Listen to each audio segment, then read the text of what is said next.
বন্দ্যোপাধ্যায়কে আগামী মার্চ মাসের মধ্যে 10,400 কোটি টাকা কর্মচারীদেরকে দিতে হবে। কাল আপনাদের অনেক চ্যানেল মুখ্যমন্ত্রীকে বিরাট নাম্বার দিয়েছে, সওয়াল জবাব।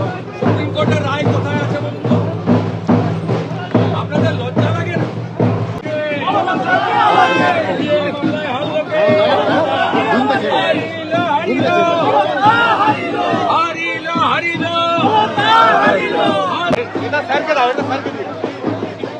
ওই স্যাম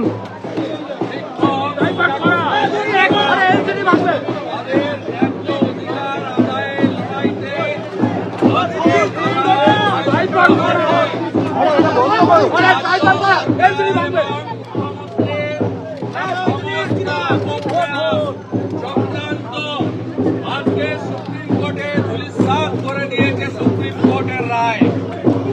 এই জাজমেন্টকে আমরা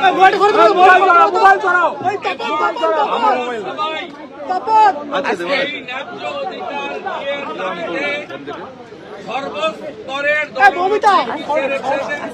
কর্মচারী, শিক্ষক, পেনশনার, পুলিশ কর্মী সবার সঙ্গে ছিলাম। মমতা বন্দ্যোপাধ্যায়কে আগামী মার্চ মাসের মধ্যে 10,400 কোটি টাকা কর্মচারীদেরকে দিতে হবে। আর বাকিটা যেটা হবে সেটার দায়ভার পরবর্তী সরকারকে নিতে হবে। এবং ভারতীয় জনতা পার্টি কথা দিতে পারে, বিজেপি সরকার এলে, বিজেপি সরকার আপনারা আনলে আমরা সুপ্রিম কোর্টের জাজমেন্টকে মর্যাদা দিয়ে আপনাদের সুপ্রিম কোর্টের যে রায় তাকে মমতা বন্দ্যোপাধ্যায় স্যাটের অর্ডার মানেননি, সিঙ্গেল বেঞ্চের অর্ডার মানেননি, ডিভিশন বেঞ্চের অর্ডার মানেননি, এমনকি দেওয়ার যে অর্ডার দিয়েছিল সেই অর্ডারও মানেননি। আমি সরাইনি বিষয়ে আমরা ধন্যবাদ জানাই সুপ্রিম কোর্টকে। এক, দিয়ে কর্মচারীদের মুক্তি ভোক্তা সুপ্রিম কোর্ট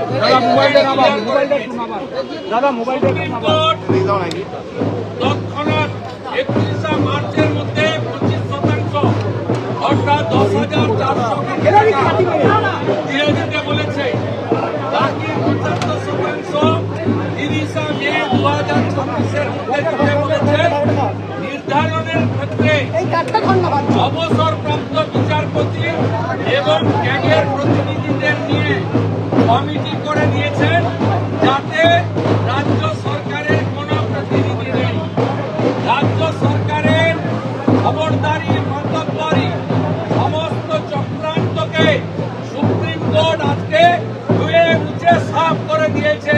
হেরেছে হেরেছে হেরেছে হেরেছে হেরেছে হেরেছে কর্মচারীরা জিতেছে, কর্মচারীরা জিতেছে, কর্মচারীরা জিতেছে। দাদা মোবাইলটা কান মূলে আদায় করবে, কান মূলে আদায় করবে ভারতবর্ষের সর্বোচ্চ আদালত। নজরদারি করার জন্য 3 জন অবসরপ্রাপ্ত বিচারপতি এবং ক্যাগের কমিটি করে দিয়েছে। মমতা বন্দ্যোপাধ্যায়ের পালানোর আর কোনো রাস্তা নেই। দ্বিতীয়ত হচ্ছে, গতকাল আপনাদের অনেক চ্যানেল মুখ্যমন্ত্রীকে বিরাট নাম্বার দিয়েছে, সওয়াল জবাব। সুপ্রিম কোর্টের রায় কোথায় আছে বলুন তো? আপনাদের লজ্জা লাগে না? মমতা ব্যানার্জির নাম কিন্তু কোথাও আছে? আপনাদের লজ্জা লাগে না? এটা সারাদিন বলে গেলেন মমতা মমতা, সওয়াল করছে। সুপ্রিম কোর্টের এই জাজমেন্ট গতকালে এসআইআর নিয়ে মমতা ব্যানার্জি বলেছেন একটা শব্দ সুপ্রিম কোর্ট রাখেনি।